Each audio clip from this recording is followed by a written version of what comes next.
Disco అనే పేరు మీకు ఎలా వచ్చింది అని ఎవరైనా శాంతి మేడంని అడిగితే, నేను ఇండస్ట్రీలోకి వచ్చిన కొత్తలో డిస్కో పాపులర్. నన్ను చూసి పత్రికా సోదరులు డిస్కో శాంతి అని రాశారు. ఆ తర్వాత చాలాసార్లు పత్రికల్లో ఇదే పేరును ప్రచురించారు. అదే ఆ తర్వాత చెల్లుబాటు అయింది.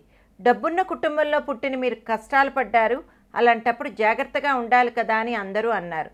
చిన్న వయసు నుంచే అన్నీ చూసి నేర్చుకున్నా. ఒకసారి మా అమ్మా నాన్న కలిసి మైసూర్ కారులో వెళ్తుంటే యాక్సిడెంట్ అయింది. మా ఇంటికి కొందరు బంధువులు వచ్చి చూసేవారు, కానీ మా గురించి పట్టించుకోలేదు. సంవత్సరం పాటు ప్రతిరోజు హోటల్ భోజనం తినేవాళ్ళం. మా అమ్మ పట్టు చీరల్ని, వెండి సామాన్లని తీసుకుని మాకు డబ్బులు ఇచ్చేవారు. నేను పెద్దగా పారితోషికం తీసుకోలేదు. దాదాపు 900 చిత్రాలు చేశాను. మా నాన్న కూడా ప్రొడ్యూసర్ కాబట్టి ఆ బాధ తెలుసు. అందుకే నిర్మాతలు అడిగితే కాదనకుండా ఫ్రీగా ఐటమ్ సాంగ్స్ చేసేదాన్ని. మా అమ్మ అలా చేయవద్దని అనేవారు. 2 రోజులే షూటింగ్ కదా అనేదాన్ని. నా తరఫున రెమ్యూనరేషను మా అమ్మ తీసుకునేవారు. తనకు చదువు లేదు, ఎంత తీసుకోవాలో తెలీదు, అమాయకురాలు. అంతెందుకు, మా అమ్మ మేము కొన్న స్థలంలో కాకుండా వేరే వారి రిజిస్ట్రేషన్ స్థలంలో ఇల్లు కట్టింది. ఇల్లంతా అయిపోయాక చూస్తే పక్క ప్లాట్లో ఉంది. అలాంటి డిస్కో శాంతి కెరియర్ పీక్ స్టేజ్లో ఉన్నప్పుడు శ్రీహరి అప్కమింగ్ ఆర్టిస్ట్. అప్పుడప్పుడే ఆర్టిస్ట్గా వస్తున్నారు. నటుడు కంటే వ్యక్తిగా చాలా మంచి మనిషి ఆయన.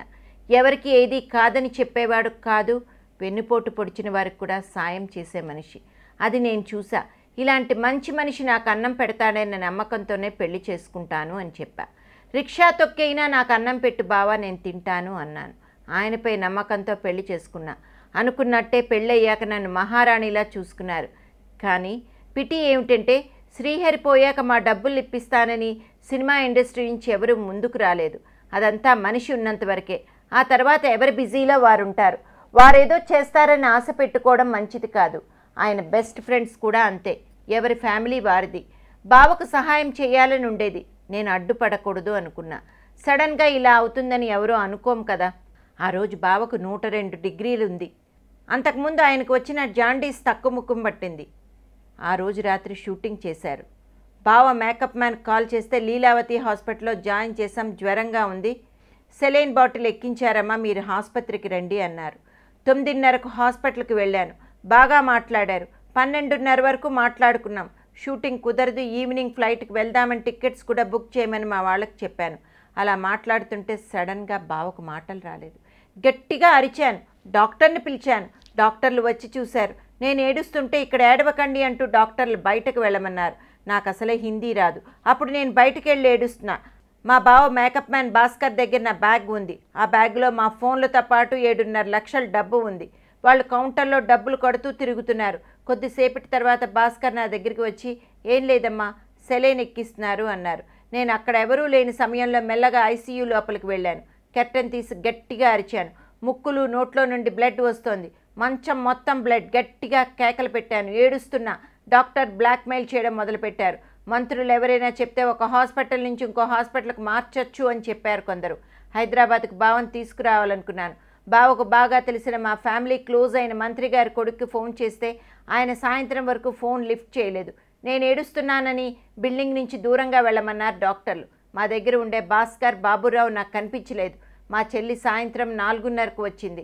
మాకు తెలిసిన ఫ్యామిలీ డాక్టర్ సంజీవ్ హైదరాబాద్ నుంచి 7:30కు హాస్పిటల్కి వచ్చారు. ఆ తర్వాత మా బావ అన్నయ్య శ్రీనివాసరావు వచ్చారు. ఆయన వచ్చి ఇక లేడు అని చెప్పారు.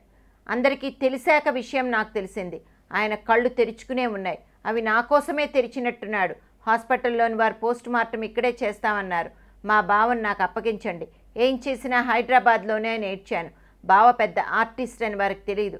అప్పటికే టీవీలో చూసిన తెలుగువారు, తమిళులు అందరూ 1000 మంది దాకా హాస్పిటల్ దగ్గరికి వచ్చారు. దీంతో చేసేదేమీ లేక బాడీని మాకు అప్పగించారు. బావ బాడీని తీసుకుని హైదరాబాద్కు వచ్చాం. ట్రీట్మెంట్ విషయంలో ఇప్పటికీ డౌట్ ఉంది.